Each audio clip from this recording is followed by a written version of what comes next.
Hi, hello everyone! I'm Toshi from Japan and tourist guide for foreigners. In this video, I'll show you Japan train IC card essential updates you must know in 2024. Japan's Suica and Pasmo IC cards are absolute essentials for any traveler. Not only do they make getting around on public transportation incredibly easy, but you can also use them for shopping at convenience stores, supermarkets, and even vending machines. They're truly must-have items for a smooth and efficient trip in Japan. However, back in August 2023, due to a global semiconductor shortage, the sale of Suica and Pasmo cards was suddenly halted. But here's the inside scoop: while the official websites didn't announce it, some stations quietly started selling limited quantities of physical Suica and Welcome Suica cards again. I've been keeping you updated as the situation changed, checking constantly to share where you could still get them. But today, I've got fantastic news.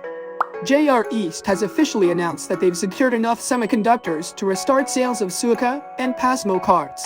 This is a huge update, but there are still some restrictions and important details you need to know. I'll cover everything in this video. Plus, I'll also share significant updates about the Welcome Suica and Pasmo Passport, which are incredibly popular with international travelers because they don't require a deposit. And finally, I'll give you my recommendation on which IC card might be the best fit for your trip based on these updates. By the end of this video, you'll be well prepared to make the most of your time in Japan. Stick around till the end, and let's dive in. So, let's get started. Number 1. Physical Suica. Hey everyone, thank you so much for your patience over the past year. I have some exciting news for you. The physical Suica card, which has been quietly on and off in limited sales at some stations, is officially coming back on September 1st. But there's an important catch you need to know about. The Suica cards being reintroduced will only be available as registered cards, meaning you'll need to provide your name, birth date, and gender when purchasing. You might be wondering, what's the difference between the registered and non-registered cards? Let me explain by comparing the benefits and drawbacks of the registered card to the non-registered one. First, the biggest advantage of a registered Suica card is that if you lose it, you can get it reissued using your personal information. What's great is that any balance you had on the card will be restored. For example, if you had 10,000 yen loaded on your lost card, you'll get that amount back when the card is reissued. However, be aware that there's a reissue fee of 520 yen and a new deposit of 500 yen for the replacement card.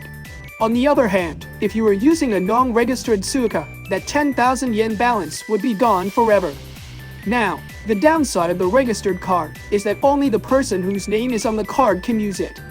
That means you can't lend it to a friend or family member. For now, only the registered cards are available, and non-registered cards remain out of stock. According to JR East, this is to prioritize the availability of the registered cards. But as the semiconductor shortage improves, there's a chance that the non-registered Suica could return in the future. I'll be sure to keep you updated as more information becomes available, so make sure to subscribe to my channel. Number 2. Physical Pasmo. Just like the physical Suica, the physical Pasmo card, which offers the same functions, was also suspended from sales in August 2023 due to the semiconductor shortage. Unlike Suica, however, Pasmo sales were never quietly resumed. But here's some great news. The physical Pasmo card will officially be back on sale starting September 1st, just like the Suica. However, there's a key point you need to know. Only the registered Pasmo cards will be available for purchase, not the non-registered ones. If you're unsure about the differences between registered and non-registered cards, I covered that in detail in the first section of this video. So make sure to check that out if you need a refresher. Number 3. Welcome Suica. Welcome Suica offers nearly the same functions as a physical Suica, but with a key benefit: there's number 500 yen deposit required. However, it does come with a 28-day validity period, so it's important to use up the balance within that time. Unlike physical Suica, any unused balance cannot be refunded. Now, for the big news. After about a year of limited availability, Welcome Suica will be sold at many more locations starting September 1st. You'll be able to purchase it at major stations like Tokyo, Shinjuku, Shibuya, Shinagawa, Ikebukuro, and Ueno, as well as at Narita and Haneda airports. The airports will even have 24/7 vending machines, so you can pick one up anytime, even on late-night arrivals. What's more, Welcome Suica doesn't require any personal information, so it's perfect to share with friends or family. Plus, a mobile version of Welcome Suica is coming soon, making it even more convenient. For more details, check out my previous video. Number 4. Pasmo Passport. Pasmo Passport had the same features and limitations as the Welcome Suica, but it offered an extra perk: access to discounts on dining, activities, and shopping during your trip in Japan. Because of this, I've often recommended it as a top choice over other IC cards. In a previous video, I mentioned that its sales were suspended with no clear reason or timeline for a return. Unfortunately, it has now been officially discontinued. If you are looking for a deposit-free IC card, your best option is now the Welcome Suica. Number 5. Mobile Suica. Serving as the mobile app version of Suica, this convenient tool is compatible with iPhones, seamlessly integrating with Apple Wallet for iPhone users. Before diving in, please be aware that you need to register your credit card information in advance to use Mobile Suica.